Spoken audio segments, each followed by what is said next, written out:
Assalamualaikum warahmatullahi wabarakatuh. Apa kabar teman-teman? Semoga kalian sehat sukses selalu ya. Jumpa lagi dengan saya Mak Nur. Mak Nur masih sama standby ngari di Taiwan ya guys. Dan kali ini Mak Nur eh, lagi apa ya? Lagi ajak nenek jalan-jalan ya teman-teman. Dan ini Mak Nur lagi istirahat sebentar. Jangan lupa like, subscribe, komen ya guys. Kalau perlu di share, suasana Taiwan itu seperti ini ya. Mak Nur akan sedikit cerita ya, sambil curhat, sambil abar kalian mungkin bila ada yang pengen pergi ke Taiwan itu biar mengerti kerjaan di Taiwan itu apa sebenarnya ya, seperti itu ya. Kalau menurut Mak Nur ya, kerja di Taiwan itu sebenarnya enak ya, kalau dibilang enak gitu ya. Tapi kalau dibilang susah itu juga susah teman-teman. Jadi kamu jangan pikir enaknya saja ya. Karena apa? Karena kita itu kerja di Taiwan itu bukan happy-happy, bukan berlibur seperti itu ya. Sebenarnya mereka-mereka yang apa itu statusnya yang megah-megah itu ya karena dia pas waktu itu hari Minggu keluar gitu ya. Di Taiwan itu nggak semua orang bisa libur teman-teman ya. Mak Nur saja yang di sini sudah hampir 14 tahun, Mak Nur itu libur bisa dihitung loh. Yang pertama Mak Nur pergi itu nggak pernah libur, itu hampir 5 tahunan sama sekali nggak ada libur itu ya teman-teman. Terus fokus kerja, ngopeni wong jompo, wong lumpuh kayak gitu, angkat junjung seperti itu ya teman. Jadi kalian itu yang mau ke Taiwan, siapkan diri dan mental kalian ya, karena orang di Taiwan itu yang kalian jaga itu bukan orang sehat seperti itu ya teman. Terkadang itu error ya, orang gimana bilang error ya, uteknya itu udah ngalor ngidul kayak gitu, suka ngomongin lah, kita suka bentak-bentak kita lah seperti itu ya. Mak Nur ini pengalaman Mak Nur sendiri, bukan orang lain ya. Mak Nur itu dilempar serandal itu udah biasa ya, diludahin itu udah biasa seperti itu loh teman. Terus itu kan biasa orang sini pakai tongkat ya, yang buat itu, yang buat jalan itu seperti itu ya. Itu dilempar ke Mak Nur juga udah pernah seperti itulah.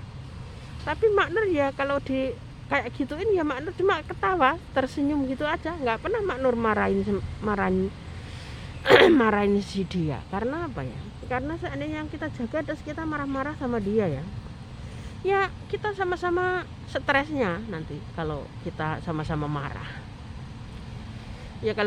Kalau dianya marah kita senyumin aja seperti itu ya teman-teman, kita senyumin seperti itu ya. Jadi lama-kelamaan dia nanti tunduk sama kita ya pas waktu itu memang sehari biasa ya, cobaan itu ada 3 bulan ya, bukan hanya 3 bulan, kadang 1 tahun aja masih sama seperti itu ya.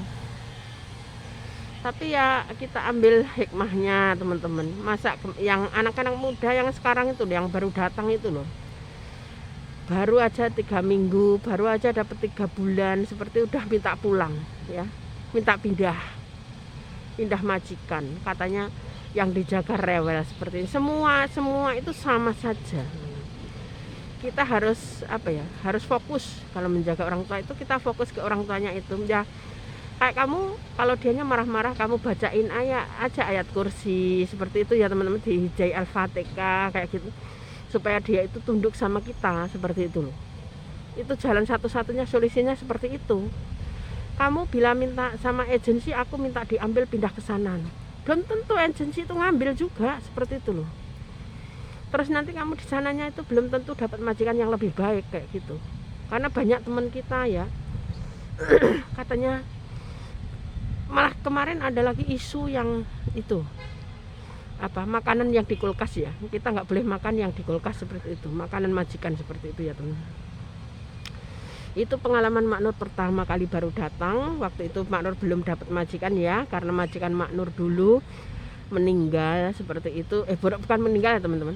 Tadinya kecelakaan kayak masih muda. Mak Nur karena di PT itu bukan buru-buru diterbangin, malah itu ke Jakarta dulu. Jadi seperti itulah Mak Nur sampai sini nggak dapat majikan, tahu nggak?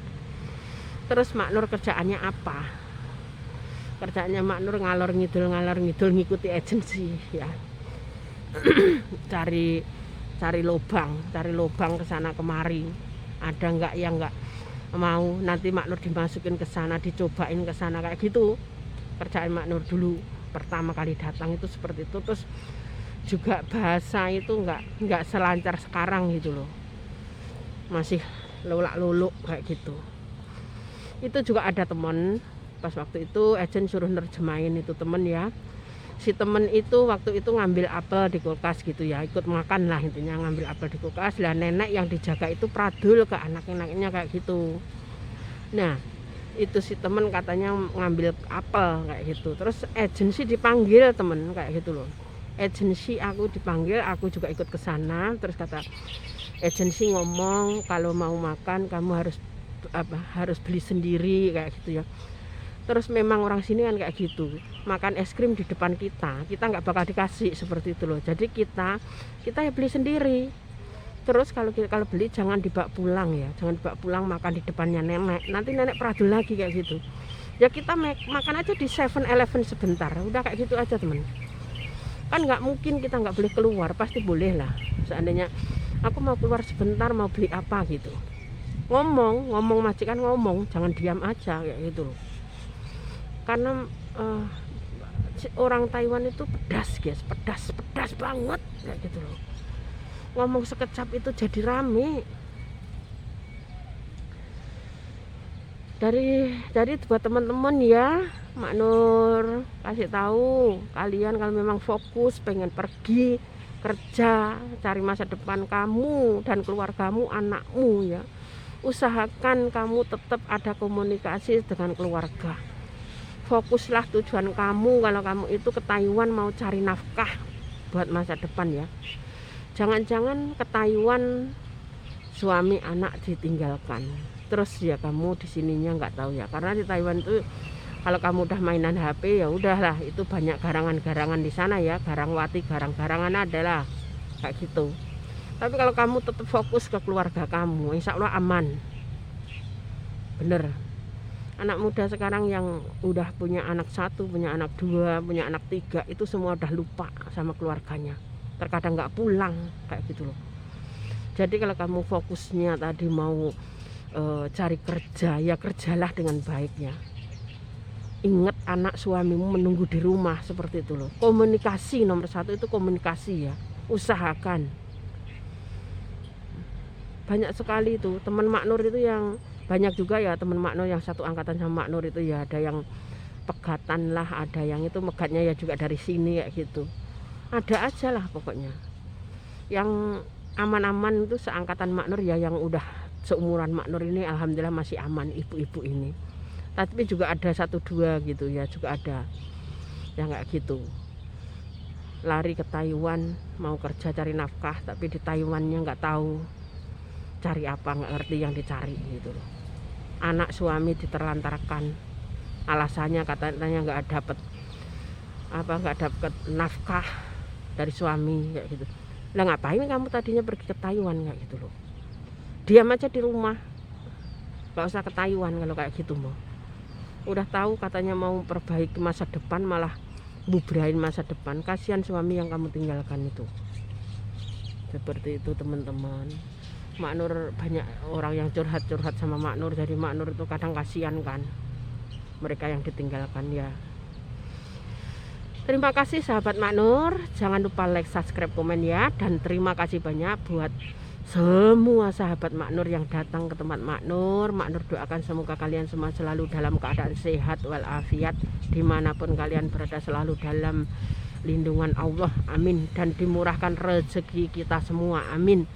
Semoga kita semua bisa beribadah ke Baitullah, amin amin ya rabbal alamin. Assalamualaikum warahmatullahi wabarakatuh. Bye bye.